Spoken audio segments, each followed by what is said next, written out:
All right. Well, it's a couple minutes in, so why don't we go ahead and get started.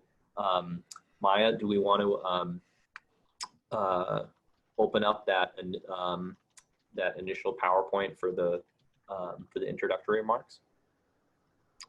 So everyone, thank you for being here. My name is Colin Parent. I'm the Executive Director and General Counsel with Circulate San Diego. Circulate San Diego is a nonprofit and a think tank, and we operate primarily here in the San Diego region.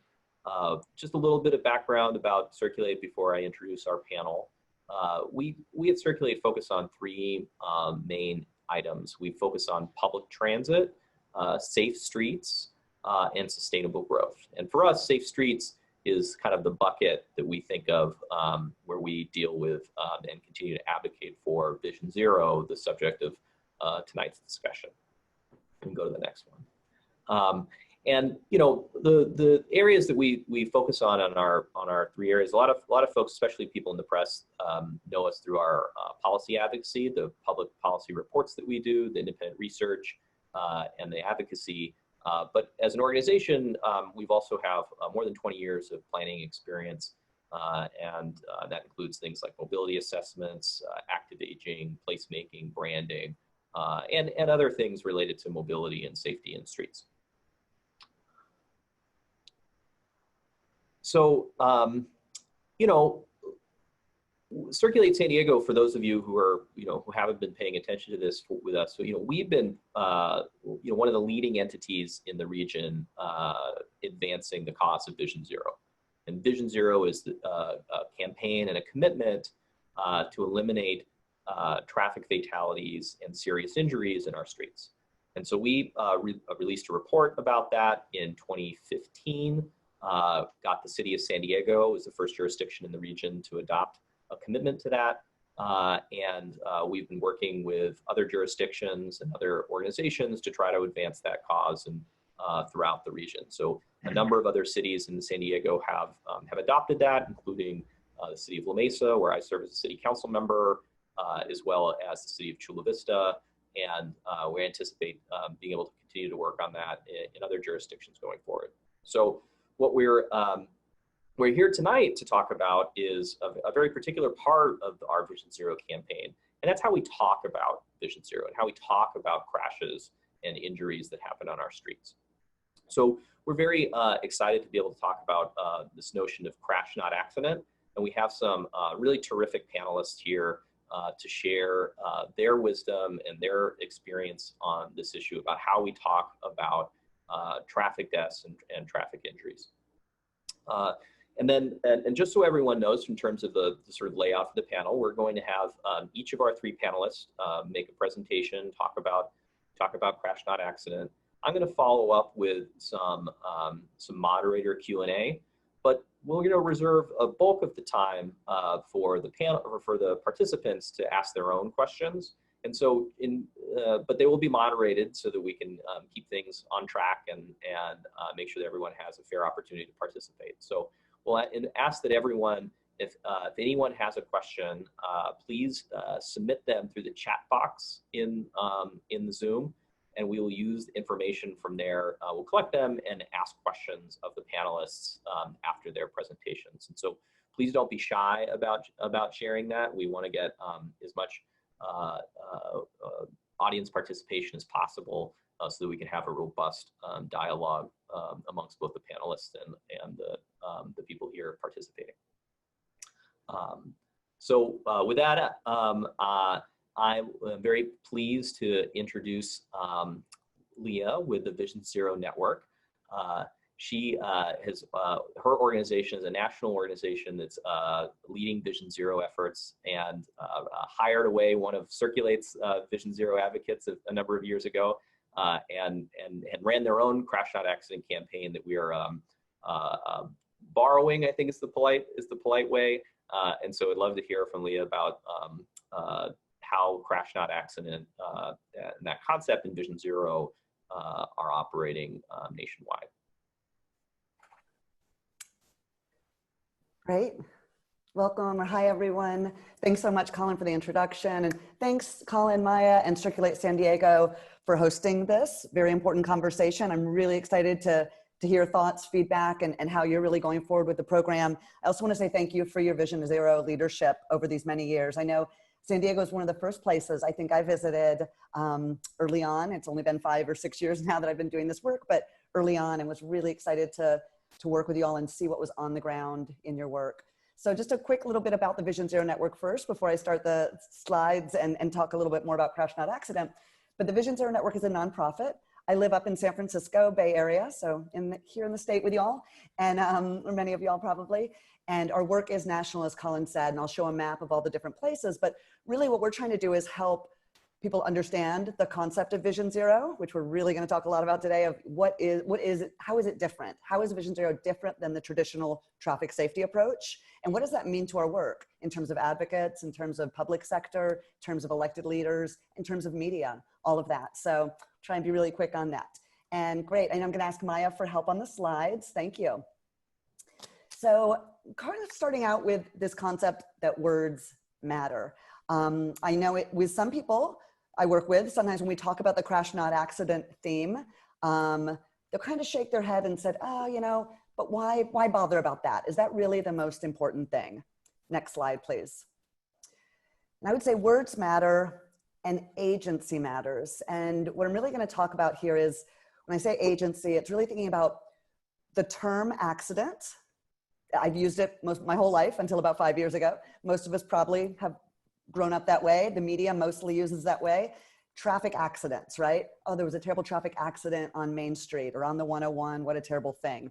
It's as if we had no control over it. It's as if there was no potential to do things differently, whether from an individual action or from a more societal action, which is what I'm going to focus on more.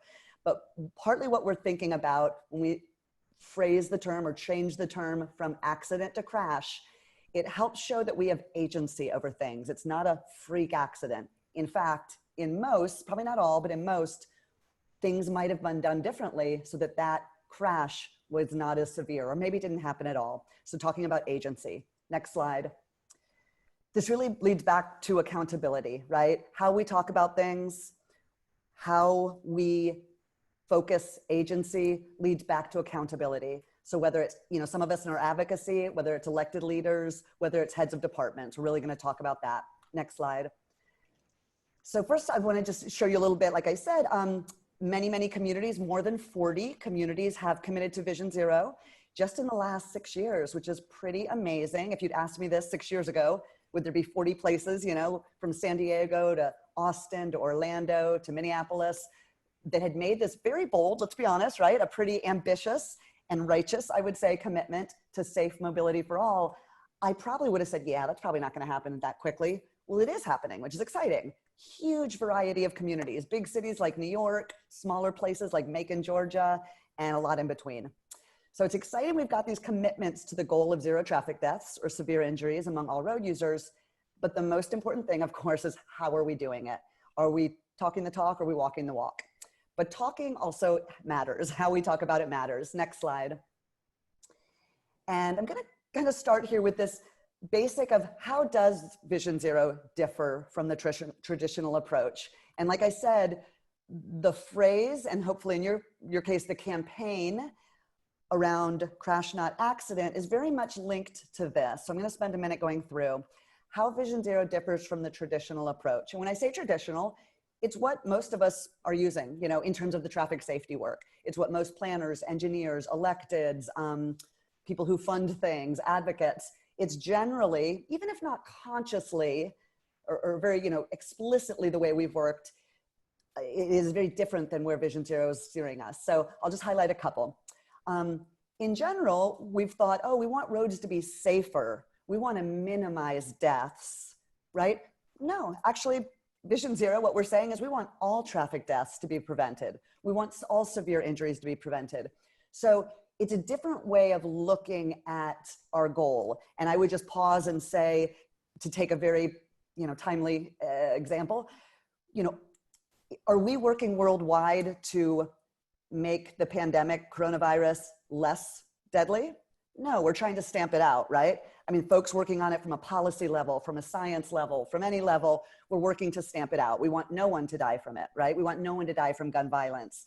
You know, the fight against AIDS is to help everyone, you know, survive and not die from these things. That is how we're thinking for traffic deaths. So that's a really different approach. And that means we're going to do things differently. So a couple ways we do things differently. Again, on the left side, you'll see the traditional approach calls for perfecting human behavior. And again, this may not be conscientious, but I'm going to give some examples later where we've tried really hard to educate and enforce in a way that people are doing the right thing. And I also believe people should do the right thing. And I do think there's a role for making sure, you know, we educate how to walk, how to bike, how to drive safely. But you know what? People make mistakes. There's no issue in the world, whether it's traffic safety or any other thing, where you're going to say, yeah, we've really perfected human behavior. No one's ever going to make a mistake. That's just not the case. So how do we actually accept that mistakes will happen, whether conscious, like someone made a terrible decision to drive drunk, or they're driving and the sun is in their eyes and they couldn't see for a second. You know, maybe they should have slowed down, but they didn't, and a terrible crash happens. There's going to be human failing. So how do we add that in? And then I'm going to skip down to the second to last one.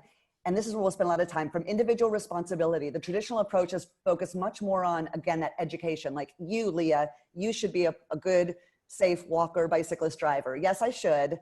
But what also matters, and I would suggest matters even more, is what environment I'm doing those things in, the built environment, the policies. So it's really thinking about the systems approach. And crash not accident fits into all of this. Next slide. As quickly, if you're interested, you can check out more on our site and others about the safe systems approach. This is just another way to get at some of what I was saying, but acknowledging that humans make errors, that we're vulnerable to injury. You know, at a certain velocity, someone's bone is going to break or worse. We know that physics. That's not unknown. We can plan for that in our work. Next slide, please. And quickly, we borrowed this from the Swedes, and Vision Zero started in Sweden. This is kind of, again, getting at who has responsibility. So at the top, you'll see system designers. And well, sorry, let's start with road users, the little car. So whether you're driving, walking, biking, riding a scooter, I would agree you do have responsibility for following the rules. So we're not trying to absolve people from responsibility. But if we are realistic and honest, we know people are going to make mistakes sometimes, or just have bad judgment or misjudge things. So then, if we, the road user, fails to comply or doesn't comply well, then the responsibility goes back up to the system designers. And really that's about road designers, planners and engineers, policymakers, in how we're setting the systems so that when crashes happen, and they will happen, it's inevitable that some crashes will happen. How do we minimize the danger and the pain so they're not fatal, they're not severe? Next slide. Great, and part of what we're doing here is really thinking about this spectrum of prevention. This is used a lot in the public health field, and we're adopting it for Vision Zero. I think about this as an upstream approach. I would say all of these areas are important. You don't want to get rid of any of these. They're good things, right? But we've focused a lot, particularly in the US, on those bottom rungs, promoting community education, strengthening individual knowledge. And examples of that are, you know, teaching someone to drive when they're 16 and making sure they're a good driver, a driver's test. Community education might be PR campaigns, like, you know, look twice before you cross the road. I'm not saying not to do that. Those are good things. Where we've not put enough focus and energy and money and political will is up at the top. The legislation, policies, organizational practices. In this case, that organizational practices would really translate to road design, right? We know that people respond to the environment they're in. We can't ask them to ignore the environment they're in physically. Next slide. So back to crash not accident. Next slide. You'll see that across the country, people are working on these campaigns. It's really exciting. It's, you know, this existed, crash not accident, before Vision Zero was really hot in the US. And I want to give credit. It was folks in Boston and New York City at the local level that really worked on this. And it started to get some great attention in the media. And in fact, the Associated Press even changed their official style to crash not accident. So why does it all really matter? Next slide. You know, the reason we push this is, again, back to that systems approach and responsibility. So I know that I've seen some data for San Diego, and I've seen it for a bunch of places. I don't have you all up here, but here's the examples of 3 other cities. I'll just take Denver for a second. We know that 50% of the traffic fatalities in Denver occur on just 5% of the streets. Now, do we think it's because the people there, walking, biking, or driving, are extra irresponsible or dangerous? Probably not, right? That would be strange. It's probably because there's some road design systems there. And when you dig deeper, yes, those are often fast roads. They're arterials, they're wide lanes, they're high speeds. Sometimes they're off of a freeway ramp. So these are things we can control, right? We know that crashes are going to be more likely and more potentially dangerous there. So let's focus there. Next slide. And we also know that this influences communities differently, people differently. And this is some very helpful data from the Safe Routes to School National Partnership showing that low-income people are twice as likely to be killed while walking. African-American, Latino people, twice as likely to be killed while walking. That's not an accident, no pun intended. These are not random things. These are, when you cross-reference where people are getting injured and killed, it's very much related to the physical environment they're in, right? It's about the roadways, how they're built, how the speeds are set, and the environment that they're in. So we're not treating folks equitably. So when we stop and say, gosh, that terrible accident, there's a lot going into that.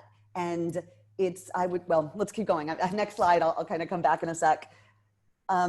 These are kids in Jacksonville, Florida. This is where I grew up. A suburban neighborhood, very typical, I would call it probably middle class, upper middle class, typical suburban neighborhood. These kids are walking to school, which is great.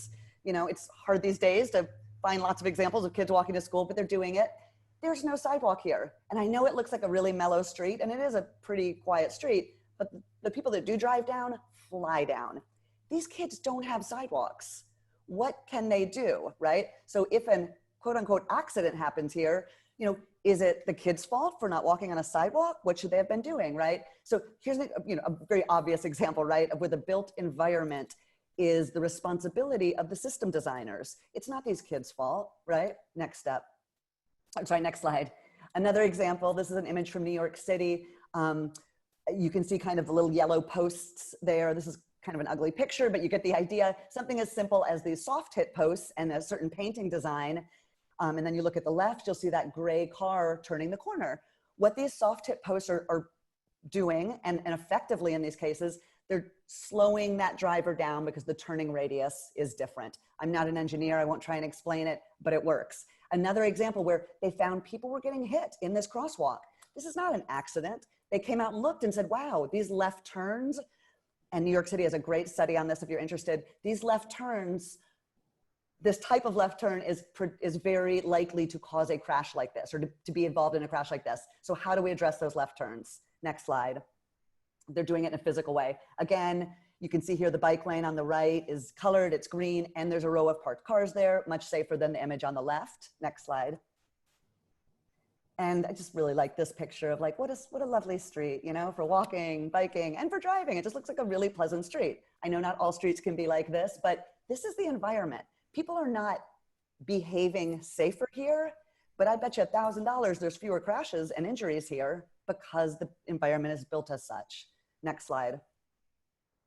We also know managing speed is critical. So back to the safe street design, setting safe speed limits, and automated speed enforcement. We are fans of that if done well.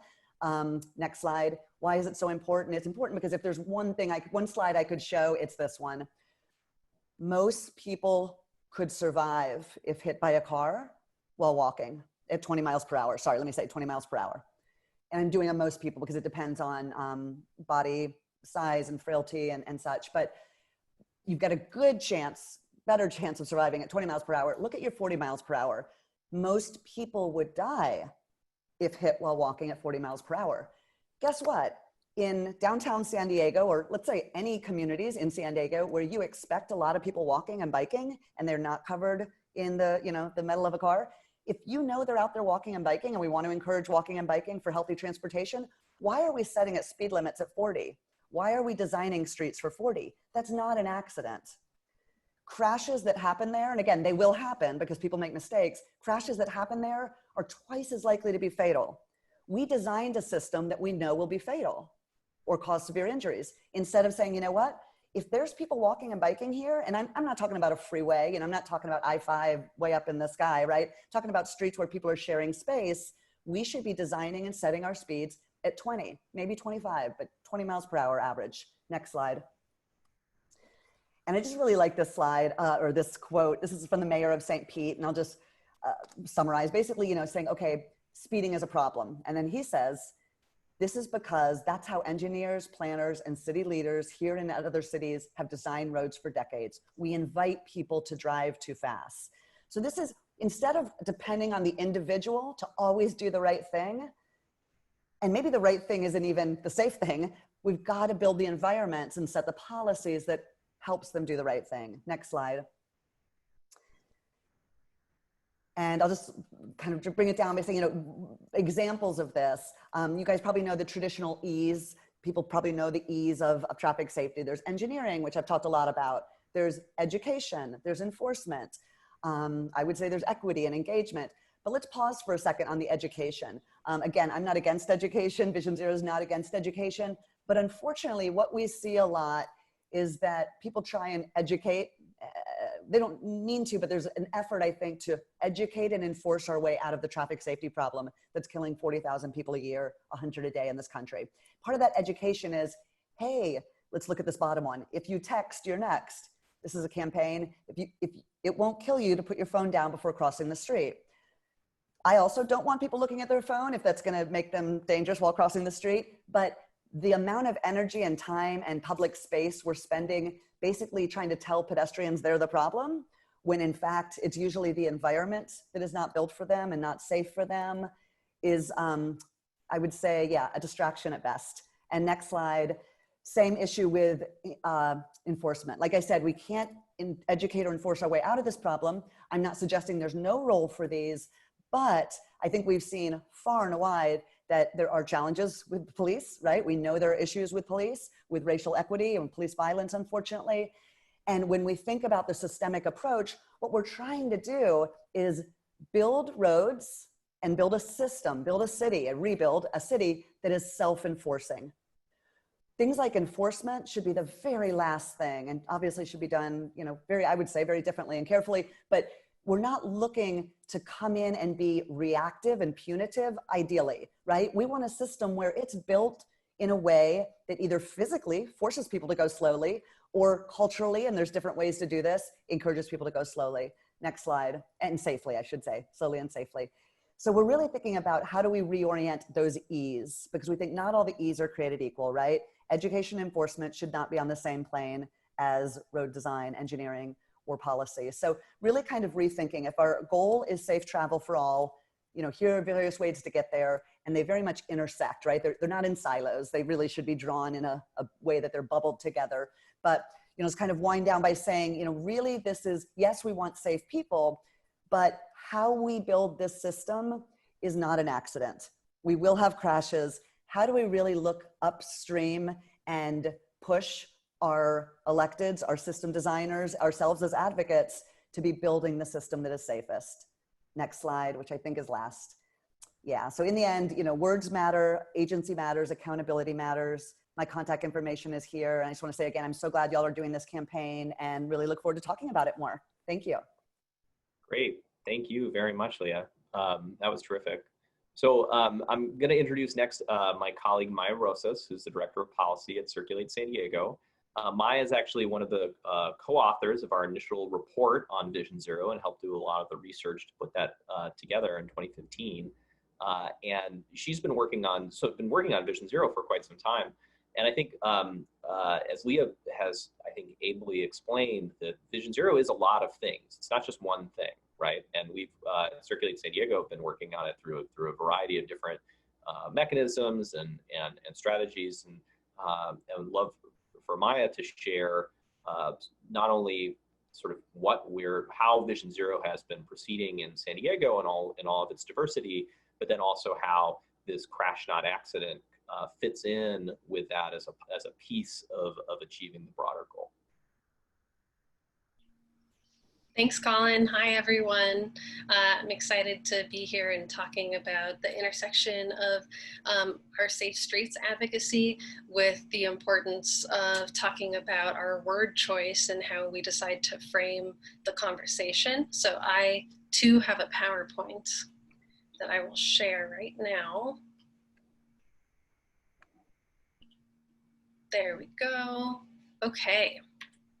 So some quick background for the city of San Diego locally. What's going on is, as Colin mentioned, I co-authored a report on Vision Zero in 2015, which is wild that that was 5 years ago. That was released, and we were very fortunate that the mayor, Mayor Faulkner, who stole the mayor, agreed to commit to Vision Zero. The city formally adopted Vision Zero in 2015, which means that the 10-year goal will sunset in 2025. There's been a lot that's happened in the last 5 years. We've had some success. We started releasing a list of fatal 15 intersections, 15 most dangerous. And after 2 years of releasing it, the city did commit to fixing those 15 most fatal intersections. Some other good stuff has happened as the result of our advocacy, and the city has definitely stepped up to address some of the issues. Especially happy that they agreed to fixing the fatal 15. They also agreed to fix not just 15 intersections, but actually 300 intersections. And then they released this really progressive report called the Systemic Safety Analysis, which I will not get into because that would take a long time to explain. But the city has stepped up in many ways to address Vision Zero. And now that we are unfortunately in the middle of a pandemic, resulting in budgets, across the country just being demolished, the question arises, how do we meet our Vision Zero goals, which, as Leah stated, really require a serious commitment to changing how our streets are designed, changing our policies that impact how we spend our money. How do we do that in this environment? The city has this year started a Slow Streets program, which has been relatively small, but they did move forward with that. And the city also created a mobility department. Well, they didn't create a mobility department, but they created the ability to form a mobility department. Fingers crossed that that does move forward soon. So while there have been some advancements, unfortunately, 5 years into our Vision Zero's 10-year goal, we're not making substantial progress towards actually eliminating traffic fatalities and serious injuries. As you can see from this, it's kind of been up and down. With 2018 really being a really terrible year, 2019 actually being much better, but like I said, not a substantial decrease in the number of fatalities and serious injuries for it being 5 years into a 10-year goal. And so this just shows the disparities between our different transportation modes.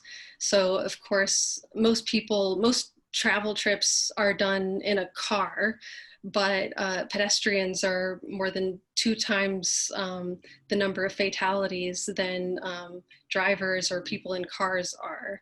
And same with bicyclists. While they're not the top, it certainly is disproportionate to see that many bicyclists being killed compared to people in vehicles.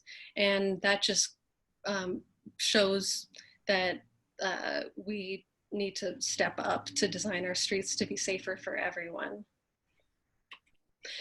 So that's the background with Vision Zero. One thing that we can do in this year of no budgets, basically, is think about how we talk about these things, how we frame the conversation. you know, as advocates, certainly it's important that we are framing the conversation in a way that advances the cause of making streets safe for everyone. There's a role, though, for everyone in this conversation. It's important for advocates. It's also important for our local jurisdictions to understand why this is so important, and also for the media to make sure that they're framing the conversation in a way that is balanced and fair to all sides, especially the sides that can't speak up for themselves because they may have been killed in a car accident. Oh my God, in a car crash. I'm looking at the word accident right in front of me. Sorry, guys. So I wanted to, without naming names of where these stories came from, but I wanted to share a couple examples really quick locally. This one's from this year. I cannot believe that this was just a few months ago that we released this video partnering with Vicki Granowitz. Vicki Granowitz, if you don't know her, is a local advocate, community member, and a planning commissioner. And she was the victim of a hit and run, a really brutal hit and run that was captured on video, which we partnered with her to release. She was crossing the street in a marked crosswalk. The driver turned right into her, she flew many feet, and then the driver took off and was never remorseful from Vicki's telling of the story. That's not an accident. That collision that seriously injured Vicki, that was not an accident. That was a crash, and using the word accident really takes away any of the blame or responsibility from the driver who did that. Another example from this year is a hit and run as well, and calling it a fatal accident instead of a crash.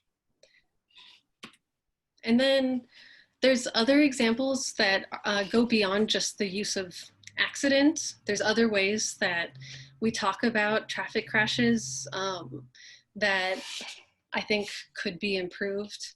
So for example, the framing of this story that an 86-year-old man who was crossing the street, it says against a red light, though I don't know for a fact one way or another if it was a red light or not, but frequently it may be the driver that shares how the collision occurred and would share a detail like that.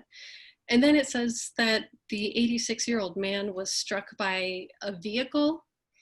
So I don't think we have that many self-driving vehicles out in San Diego yet. There was a driver, there was a person who was driving a car and hit an 86-year-old man in the crosswalk.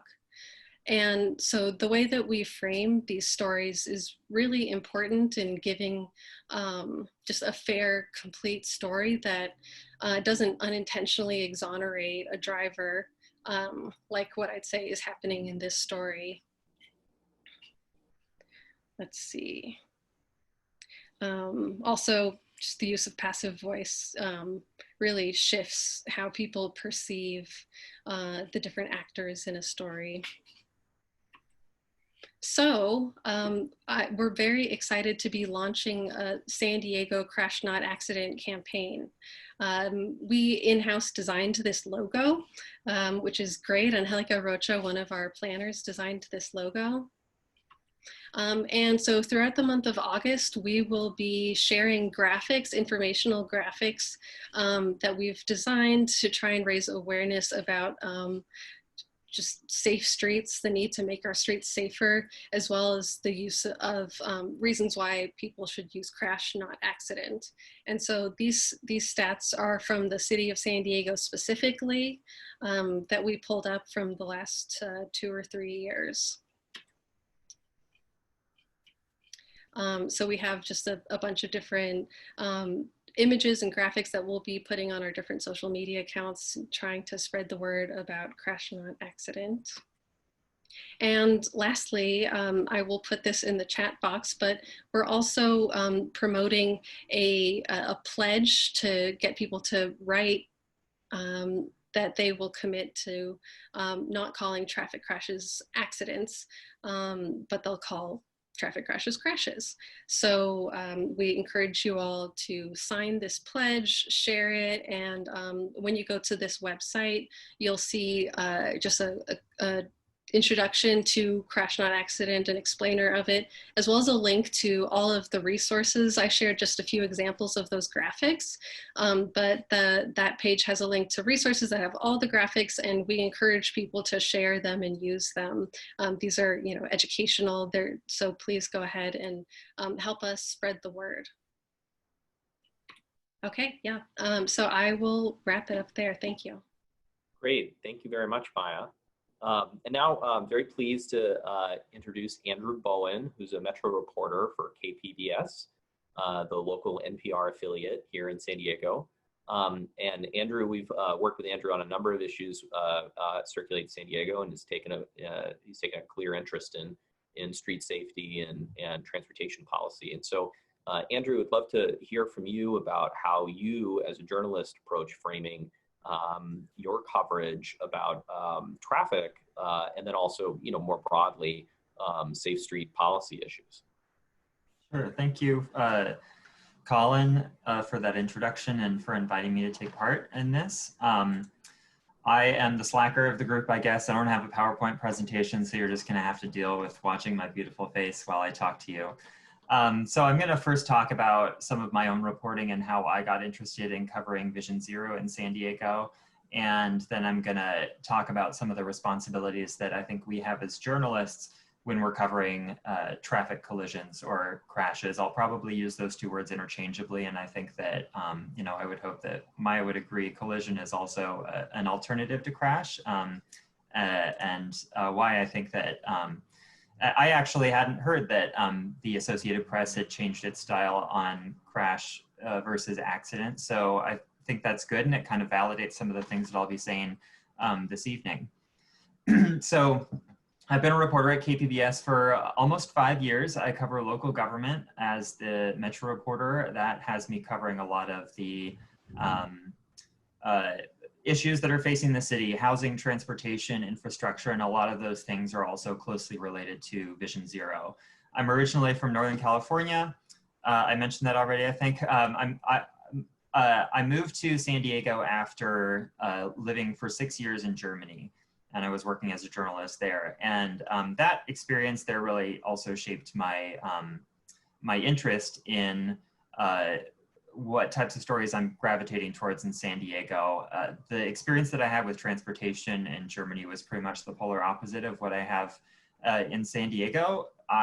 In 6 years of living there, never once got behind the wheel of a car and never needed to. I would take the subway virtually every day, or regional trains often. I biked a lot, I walked a lot, and it was a wonderful, wonderful lifestyle, and it was really the time of my life. So that's kind of part of my background and something that got me interested in covering both Vision Zero and the Climate Action Plan in San Diego. I got here just a few months after both of those things were passed. Something else that has shaped my outlook on this topic is some of the personal experiences that I've had with traffic deaths. When I was a senior in high school, a classmate of mine named Lorelei Lenhart was killed in a crash. It was on a city street. Her friend was driving the car, pretty much just joyriding and speeding at night, and she lost control of the vehicle and struck a tree. And Lorelei and her boyfriend were killed. About a year and a half later, it actually happened again to a close friend of mine and also a classmate named Sherry French. This was my freshman year of college. She was driving with her boyfriend on a highway, and the circumstances of the collision weren't entirely clear, but basically there was a crash between their car and a truck, a freight truck, and both she and her boyfriend were also killed. And then just under a year later, it happened a third time. And the victim in that was named Jessica Cooper. She was also a close friend of mine. I sung with her in high school choir. She was driving, she was a passenger in a vehicle. I believe they were in, she was going to college in Iowa, I know, but it was somewhere in the Midwest. They hit some bad weather. And I guess their car spun out on a windy road, and she was the only passenger in that collision who died. So all of those experiences really had an impact on me, on the fragility of human life and the seriousness with which we need to take our responsibilities when we get behind the wheel. I had never heard of Vision Zero before I got to San Diego. As I mentioned, I got here just a few months after the City Council passed unanimously its Vision Zero resolution.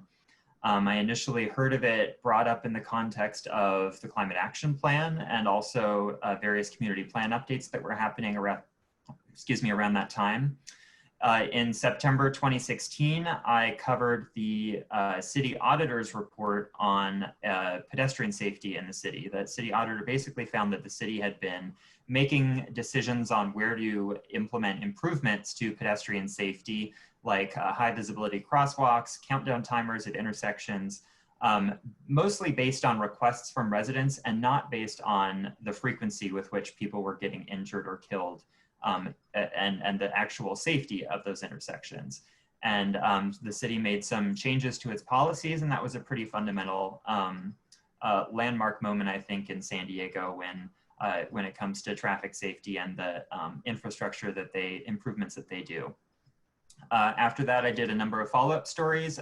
There was one interview that I had with the director of the Transportation and Stormwater Department, which oversees the implementation of Vision Zero, or it did at that time at least. And he said, and I'll quote here, "We should have a goal of zero. Unfortunately, we know we won't be able to meet that."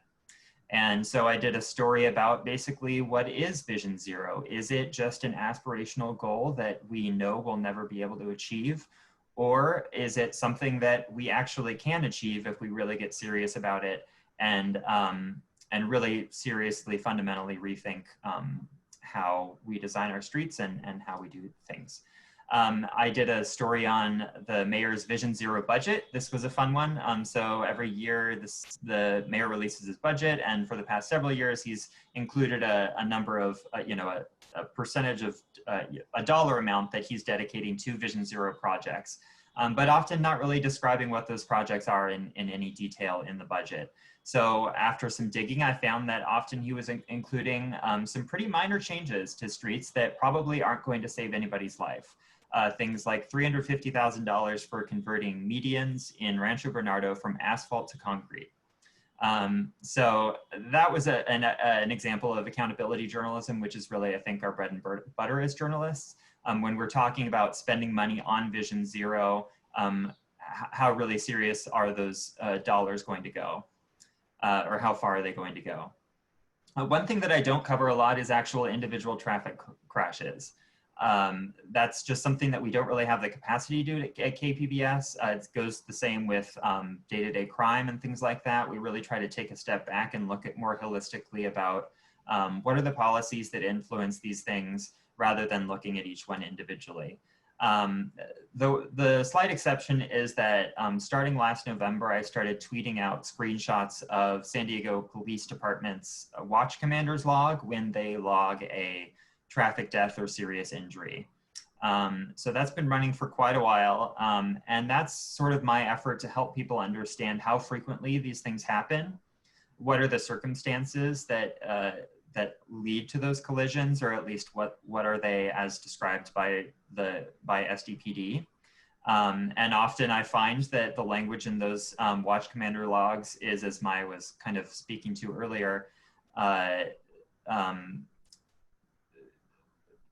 taking the driver's responsibility, taking the driver out of the equation, and absolving them of responsibility. And I just kind of wanted to draw attention to the frequency with which injuries and deaths are happening on our streets as we approach that 2025 Vision Zero deadline. So when it comes to crash versus accident, it's important to note, and I'll say at this time, I'm really speaking for myself, not KPBS. Journalists are not advocates, and our role is not to promote specific projects, specific policies, or political agendas. But there are, I think, some certain universal values that I think journalists can and newsrooms can and should accept as a foundation for their coverage. Namely, when somebody dies in a traffic collision, that's bad, and that the government should do what it can to prevent those deaths from happening. On top of that, I think it's also part of our job, a very, very fundamental part of our job as journalists, to hold governments accountable. The city council and the mayor all unanimously supported the city's Vision Zero resolution, and that sets a very unambiguous goal of 0 traffic deaths and 0 serious injuries on city streets by 2025. And so we as journalists are not doing our jobs if we're not holding the city leaders to that pledge. Now, when it comes to the words, crash versus accident, journalists are trained to use accurate and neutral language. And I'll explain now why I don't think that accident is the most accurate or neutral word to describe every crash. Most crashes, I would say, are probably not caused by a driver intentionally hitting someone with their car, or a pedestrian intentionally stepping into the path of a vehicle so that they would die. Or, I don't think, rarely is it the case that somebody is using a car to literally murder someone. But road rage is also a thing. And I've had enough scary experiences as a pedestrian, as a cyclist, to really conclude that sometimes a collision can be intentional, or it can be close enough to, it can be ambiguous enough that we can't simply say it was an accident, because we can't look into the mind of the driver or whoever had actually caused that. And even if a driver did not intend to hurt or kill someone, and I think Leah alluded to this earlier, if they made an unsafe turn, if they drove at an unsafe speed, that probably was intentional. And so ultimately a journalist cannot know all of the circumstances, all of the motivations that lead to a collision. And so crash and collision, I think, are more accurate and neutral words that journalists should prefer. And it's also been mentioned, I think, by Maya and Leah, that accident sort of absolves the city's, the role that street design plays from the cause of a collision. The fact that our streets are designed and our laws are written to prioritize the fast movement of cars, I think, is pretty indisputable at this point, based on just some of those photos that Leah had in her presentation, and also in much of the reporting that I've done in San Diego. I think that that's a pretty easy conclusion to make, that our streets are designed mostly for the car, and often pedestrians and cyclists are an afterthought. And when you have streets where collisions keep taking place, and where you can observe risky behavior from pedestrians, from cyclists, and from motorists, and you observe that frequently, it's really hard to maintain that those collisions are actually accidental. And this goes back to the issue, I think, of accountability. Often cities are found responsible, or actually liable, in a family files a lawsuit. I had a problem earlier with internet stability. Am I still clear? Yes. Yes, okay, good. I just saw a note that said my internet connection is unstable. So if something does come out, I'll go back.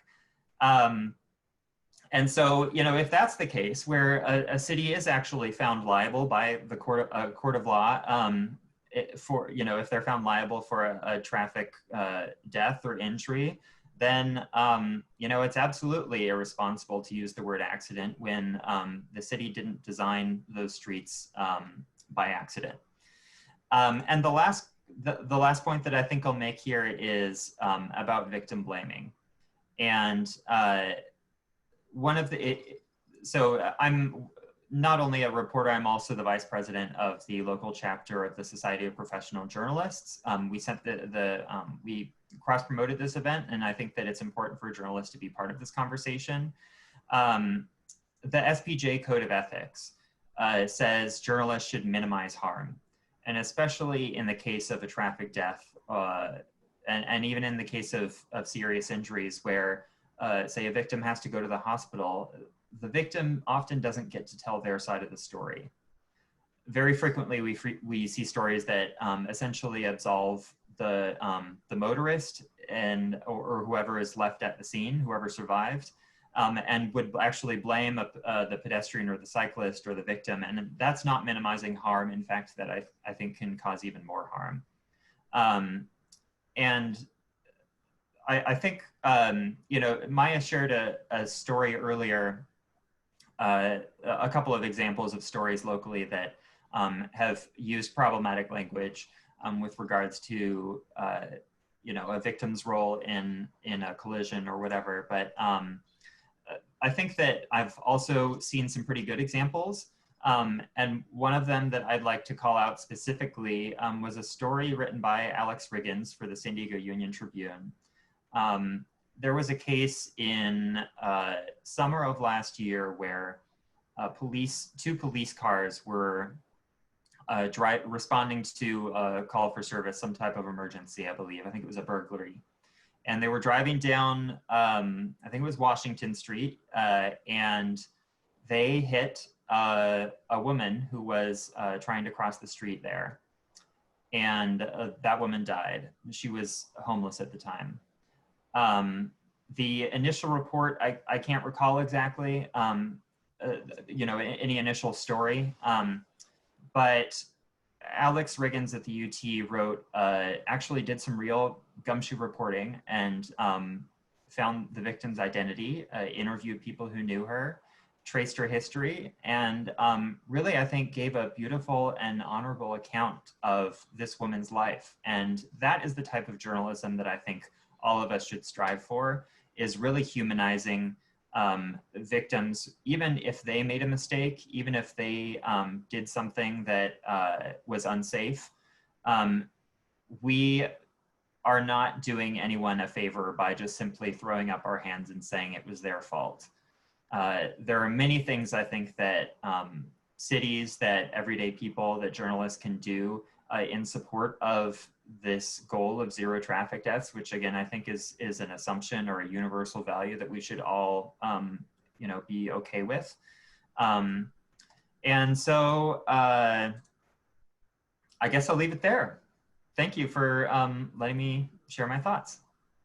Great. Thank you so much, Andrew, for that. That was terrific.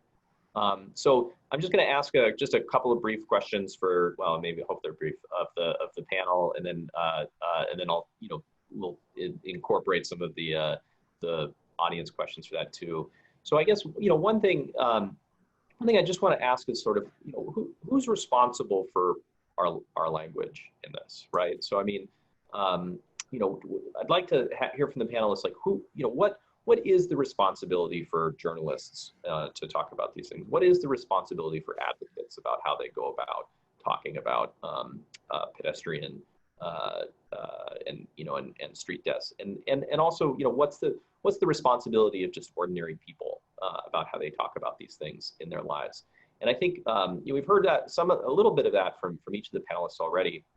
And I'll share just like an example for government, at least, is that, this is a bit of brag, but that it is the policy of the La Mesa Police Department to refer to collisions as collisions or crashes and not accidents. And there's, so that's like an example. But in particular, I'd also like to have hear from the panelists too of, is that a responsibility that police departments or street engineering departments or public works departments, have to incorporate as well. So love to hear the panel's response to that question of responsibility. I can jump in first, and I'll try and be brief. So I think that, journalists we often say we're writing the first draft of history. And I think that as language evolves and as, we are continuously striving to do better in our language and the ways that we describe things and following all of the ethics of journalism, our responsibility is to reevaluate, to challenge our own assumptions, how we've done things in the past. And, the AP updating its style guide to suggest using crash instead of accident is a perfect example. We've seen other examples of it recently with many news organizations and including KPBS choosing to capitalize the word Black when it refers to somebody's race or ethnicity.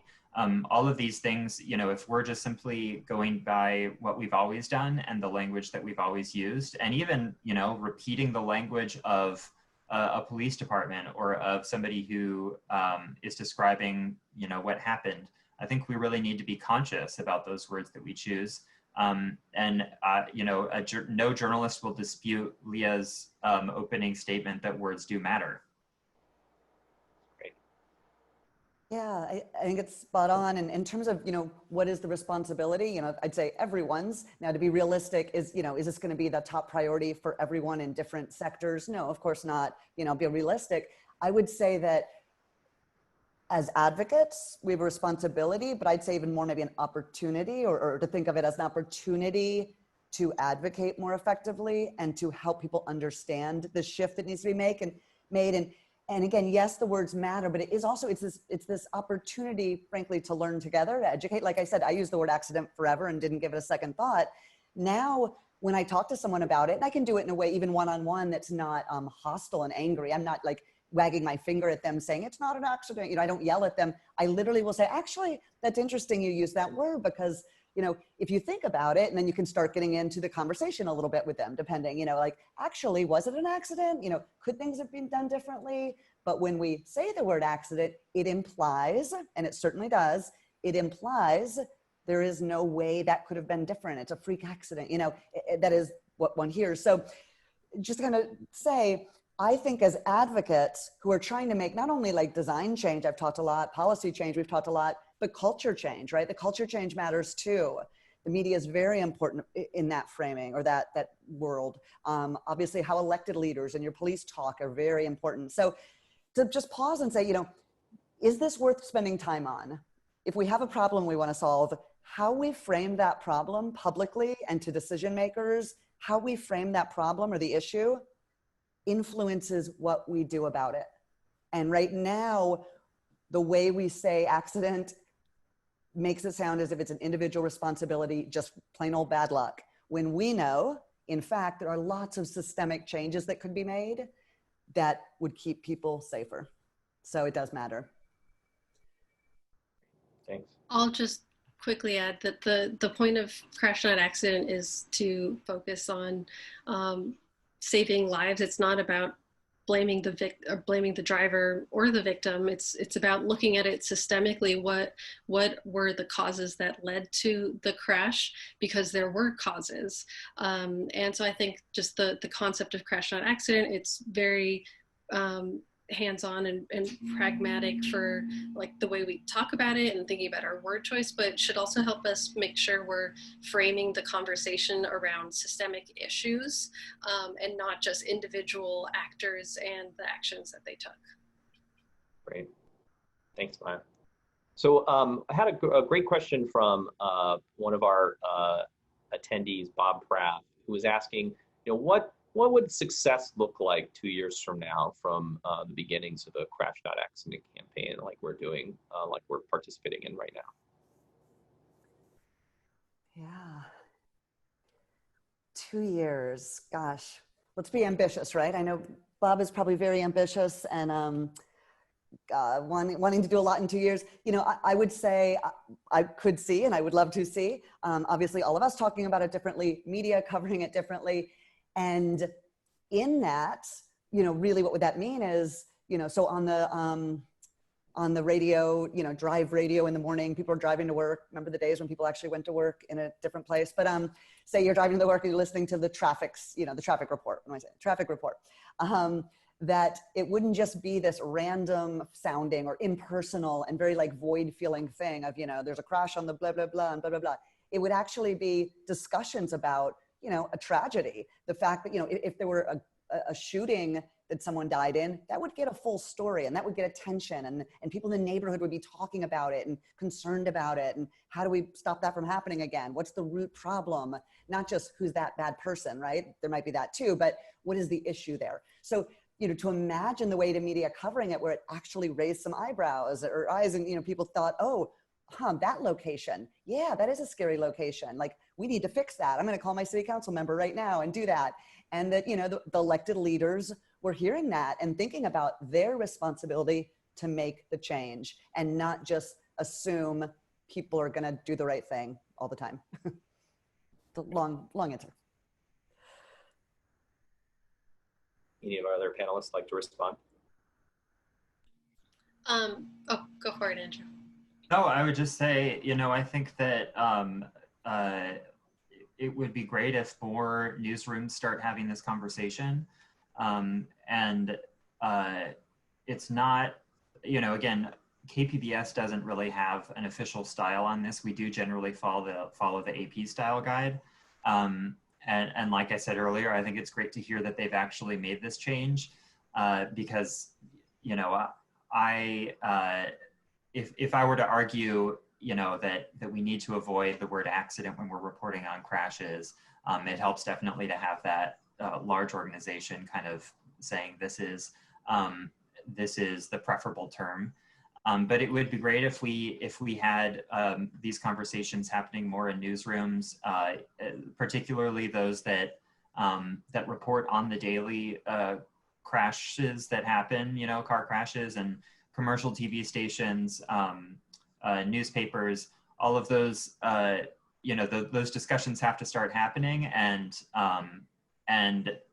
you know, I think that the newsroom directors and editors and everything should be aware of this change as it's happening in the news industry. Great. I would just add that as an advocate who does talk to the press a good amount, I would love to see more of these everyday stories that cover the actual collisions, include information about the bigger picture, systemic, like, you know, the collision occurred in San Diego, which is a Vision Zero city, something like that, that talks about like kind of the bigger picture, like the number of collisions that have occurred on that corridor, those types of changes that contextualize this one-time collision. I'll add on to that. I think that that's a really great point. You know, very often when a journalist is given an assignment to cover a car crash, you know, they don't have a lot of time, especially if it's commercial TV. They're under deadline pressure and everything. But I think that it's really our responsibility to put every story into context. And it's little more than just gratuitous coverage of, you know, the wreckage of a car crash, let's say, if we're not actually also talking about all of the factors that can lead to these types of collisions happening with such frequency. And just to, because I really appreciated, Andrew, that you brought up an example of good press coverage on this issue to counterbalance my advocates' desire to focus on what needs to be fixed. But there are plenty of journalists and TV reporters that do call me and do include an interview with me or someone else to talk about those bigger issues. It is happening. I just would love to see it expanded. Yeah. Thanks for that. And I think, you know, Maya's pointing out that we have a cynicism sometimes as advocates that our job is to complain, and but it's also good to recognize when people are doing the right thing, and so it's appreciate hearing that. So Ravi asked a great question about Vision Zero more broadly. Is it, you know, asking if there's a way to apply Vision Zero throughout the state through some sort of state law. And I will just, I'd love to hear the panel's thoughts on this, but I also just wanted to share as a preview that part of this campaign is being funded by the Office of Traffic Safety through the state of California, and so that's part of the longstanding grant relationship that we've been able to have with Circulate. And so, you know, just to point out that there is at least some participation from state agencies on this issue on at least some level. So love to hear the panel's thoughts on a statewide Vision Zero. Yeah, I'll share. I think that's a great question. And It's interesting. I'll share that I didn't know much about this till recently, did a little bit of analysis and found that 40 states, so most states, including California, do have some zero language in some official documents. And usually, and in this case for California, it's their state highway safety plan. And that's a document that every state must have a state highway safety plan, and it gets updated, I think like every 5 or 6 years, something like that. You guys might know better than I, but in a lot of them, there's language about towards zero or, or goal to get to zero. I want to point out without being overly critical, but I will say in most of these, and definitely California is the case, it's pretty vague wording. It's very different than the work I think you're doing in San Diego and that we're encouraging cities to do, where that goal is set, first of all, with a timeline. I mean, that's really important. You don't get things done mostly unless you have a deadline, right? So again, that it's not just how we frame the question, it's also what we expect, setting out expectations of this is doable. So I would say, the state might say, someone at the state might say, oh yeah, we do have a zero goal. And again, you might find some language that would back that up in a soft way. That's a bit disappointing, and that's the case across the country. I will acknowledge states are bigger and harder to move. We get it. We're not as nimble as, say, a city, but we need to be doing more advocacy there. And I want to give kudos because the relatively new Caltrans director, the State Department of Transportation, recently created a new position, brand new position called Chief Safety Officer. Wonderful person is in it now. And they're really looking at how to pivot their work from the traditional approach to a safe systems approach. So they're not there yet, but they're really having these conversations. So I think it's a great time. And if people want to coordinate on that, I'd love to sync up with you later. I'll just add, and I was not aware about that, so that's great to hear, that I fear that unfortunately, like with legislation to address the housing shortage, that it would take multiple pieces of legislation to actually create something that would get us to that goal. Just like in the city of San Diego, we've adopted Vision Zero, but it's going to take many, many different points of action to actually get to that number. I have nothing to add. It's okay. Thank you. Yeah, I guess, and I'll just add just another couple of things to think about for that issue is that a lot of times when we're talking about Vision Zero, we're talking about ending traffic deaths on surface streets as opposed to highways. And in California, the state agencies are primarily responsible for highways, while surface streets primarily managed by local governments. But it's just primarily, there's lots of overlap. And there's lots of things in state policy, as Maya said, that deeply inform the safety and the design of streets. So like the 85th percentile rule for setting speed limits is a state rule, and cities don't have ability to control it. Among other things, street design manuals, those sorts of things. So the state certainly can and arguably should play a big role in this. But to Maya's point, there are some. It's a heavier lift perhaps than just setting a goal and working down from it. But still, I think something that many folks have been talking about. And Colin, if I could I add one more thought, because you both made me think a few more things. I would maybe argue a little differently. I'd be careful about, just in general, thinking about, okay, city roads, state roads. I do think the State Department of Transportation is more focused on state roads. That's not necessarily what they should be doing, though, because they actually, like you said, have a lot of control over what the locals do on local roads, for better or worse, right? There's standards and policies that can be quite restrictive of best practices for safety. And you mentioned the speed thing. I also will say, I don't know if y'all have this issue, but I see it a lot in many cities, understandably. When you shake out your problematic roads, like y'all's, is it the Fatal 15 and your high injury network? Lo and behold, there's often a predominance or disproportionate number of state roads represented there. Why is that? Is it not because the state, wants people to be injured and killed? It's because these roads have certain priorities, right? They're often big roads, fast moving traffic, wide, and they have the priority of moving a lot of traffic fast. They do not seem to be having the priority of safety, especially for people outside of a car. That's if somebody's getting killed on a state road in your city, that's still the city's problem, so to speak, right? And in the end, you know, that grieving family isn't thinking about, you know, who owned the road so much, right? And nor should we all. And I think I only push back a little bit on that because I think states, again, not out of ill will, but I think states get off the hook too much for this. And I really encourage people, like in your Vision Zero plan, yeah, show your high injury network and you can highlight those that are state roads. That's going to be a lot harder to change. Absolutely. And those policies are harder to change. But if that's where many of our biggest problems are, and it is going to take longer, we've got to start doing it. And I think, how do we push at that level? I'll say, I definitely don't want the state to just make some verbal commitment. I do not want the state to be like, yeah, great. And some places do this. I'll call out North Carolina. I don't know if anybody's on the line from North Carolina, but the North Carolina Department of Transportation has a quote unquote Vision Zero policy.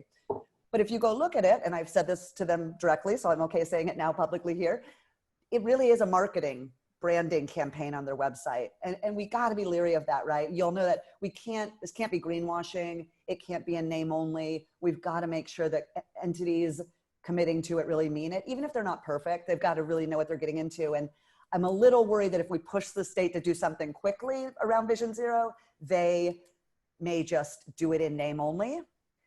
I do think we can shift them, but I think it, like Maya said, it's going to take time and energy, but I think it's really worthwhile. Can I make a point? It's a bit of a digression, or maybe going back a little bit to what success for crash not accident or Vision Zero would look like. But I think that something that I try to do in my coverage when I'm discussing I'll lump the climate action plan into this as well, and also Vision Zero, is I think that journalists and advocates also really need to be honest about the trade-offs that we're talking about when we talk about safer street design. You know, we might, let's say we do a road diet on a street and there are fewer lanes, wider sidewalks, maybe a protected bike lane. And that could be a benefit. That could be to the benefit of the most vulnerable road users, pedestrians and cyclists or scooter riders. And it might also further the goal of Vision Zero or of reducing greenhouse gas emissions. But it's not like there isn't any change at all to the driver. And very frequently, we hear from people who are very upset about these projects, who don't want to lose parking or don't want you know, fewer travel lanes. And I think that it's incumbent upon journalists and advocates to really be honest with those people about acknowledging that there is some type of sacrifice involved here. And we need to just be honest about whether that sacrifice is worth it. If we're going to have people drive slower on the streets, maybe they'll get to work or an appointment or something a few minutes later. But isn't it worth it to actually save lives? And if we're just simply throwing people's concerns about these projects away and not acknowledging them, then I don't think that it's really furthering the conversation. This is something that I also think about with politicians as well. Politicians will never ask anyone to make a sacrifice, ever. They will never be honest with people about what a road diet or what meeting the goals of the climate action plan or a Vision Zero is really going to ask, what it's really going to take of all of us. And so if we're talking about, you know, reducing traffic deaths and serious injuries to zero, we also need to talk about what that really is going to mean for our day-to-day lives. It's probably going to mean that we're going to have to drive slower. It might be a little less convenient to get around by a car. And when, you know, very frequently we hear talk about all road users, we need to make things safer for everyone. And of course that should be the goal. But, you know, something can be safer for a driver and they still might not like it. So I think that's an important part of this discussion as well. Great. Yeah. Thank you, Andrew. I won't take that personally, but Monica asked a great question about who's in charge of language in this space, right? So, Andrew, who's in charge of you know, how your newsroom or how other newsrooms use this kind of language. And for Maya and Leah, like, who's in charge for the, you know, police departments for how what they include in their press things, or public works departments for how they describe what they're trying to accomplish and prevent. So and I guess, you know, sort of related to that is, you know, is how do those change? How do the people who make those decisions, how do they change how they choose to use language? I'll maybe start this one. I think that first and foremost, the person who's in charge is the person who's writing the story. And if they use the word crash or collision in their story instead of accident, an editor will probably not go in and say, oh, actually, you should have said accident here. They're going to defer to whatever the journalist said.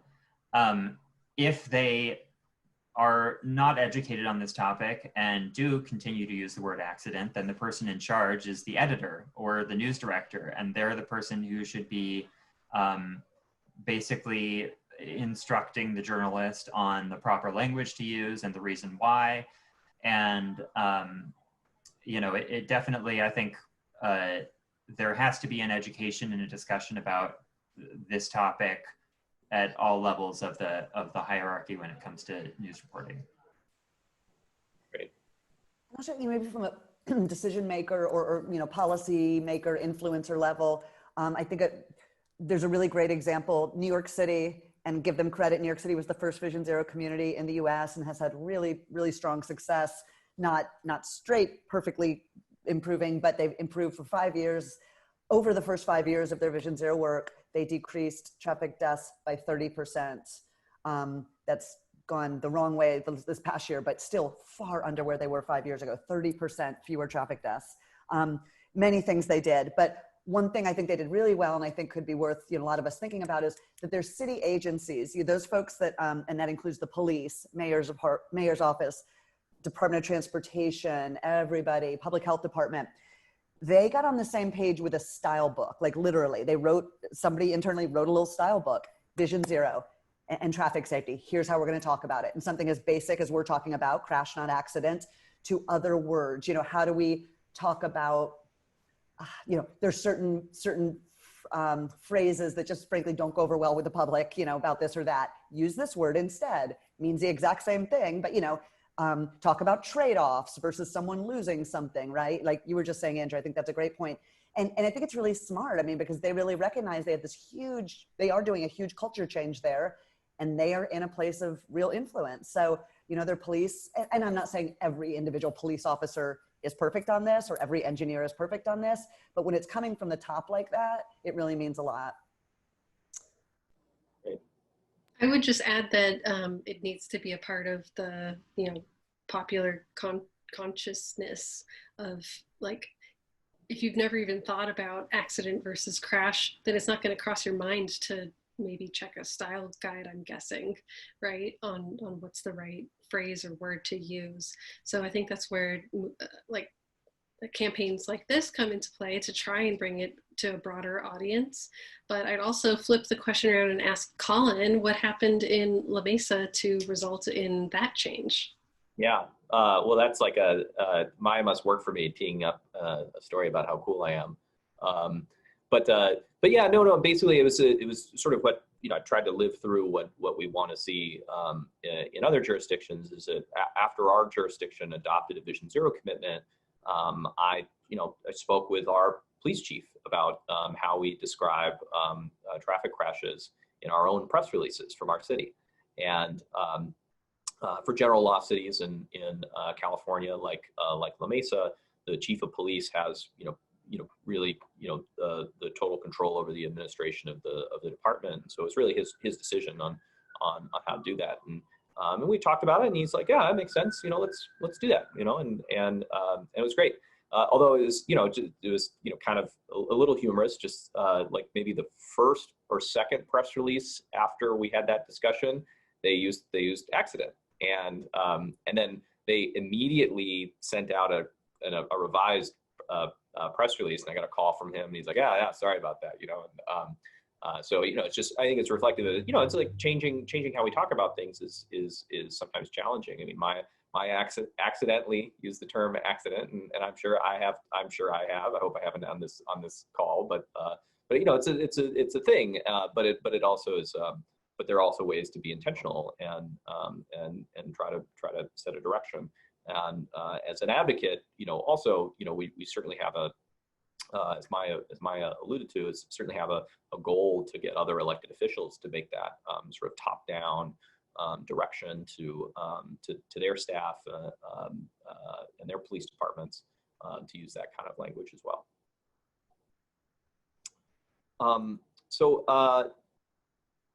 Another follow-up question someone asked is, how do people get involved in this campaign? And I guess I like to maybe broaden that a little bit.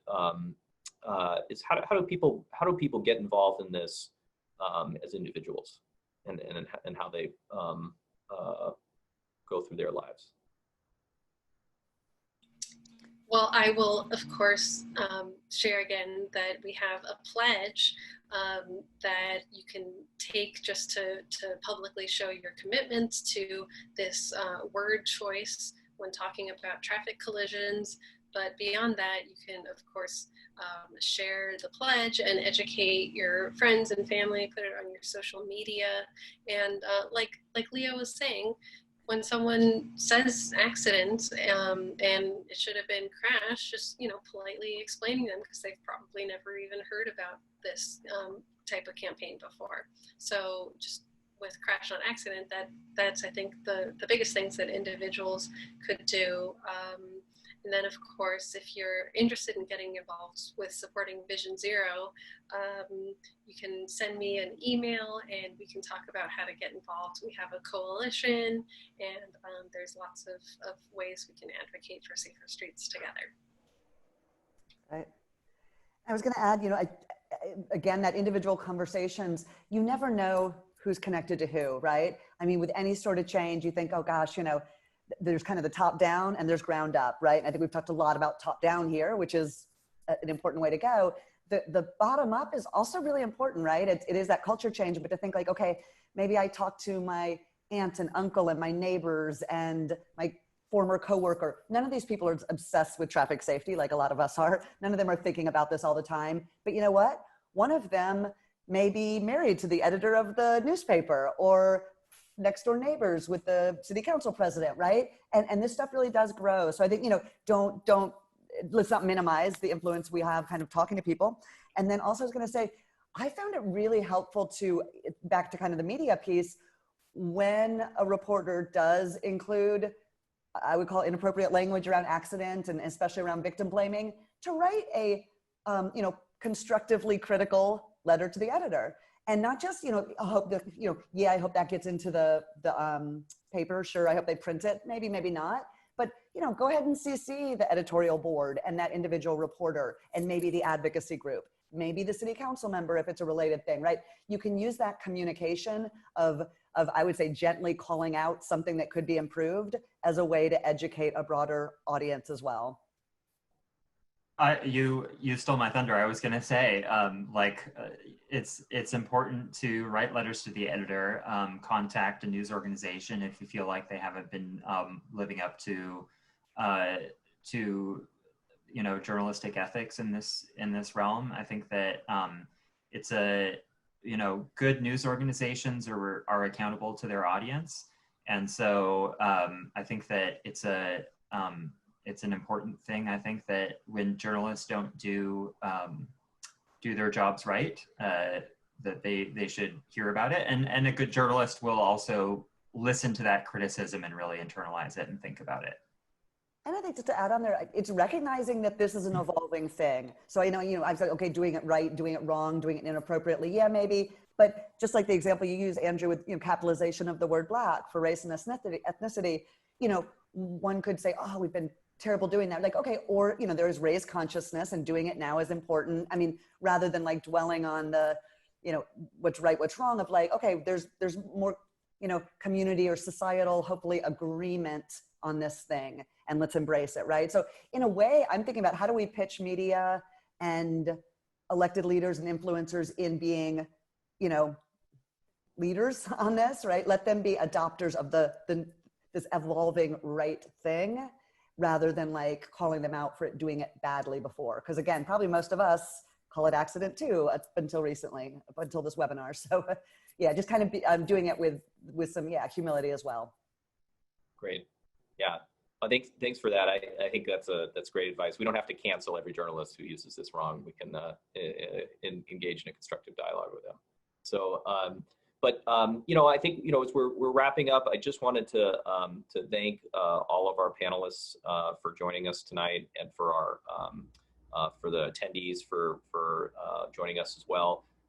The resources that we have in the chat box that Leah in particular shared, a lot of them. Now you have a link to the Forbes article about the AP style guide change, and so you can include that when you gently prod journalistic organizations who are using victim blaming language, and so hopefully that's useful. And as Maya said too, you know, we have a new campaign website that's on our site. It's circulateSD.org/crash not accident, and that will have a place where you can sign a pledge, and also some other background documents and resources that are available for people who want to participate in this and think about it. And also, you know, directly has some additional resources about our Vision Zero campaign. So really appreciate everyone for participating, and look forward to seeing this being part of a change for the positive about how we talk about traffic injuries and crashes in our community. So thank you very much, everybody. Thank you. Good night, everyone. Thanks. Thank you for your work. Good night. Bye. Bye.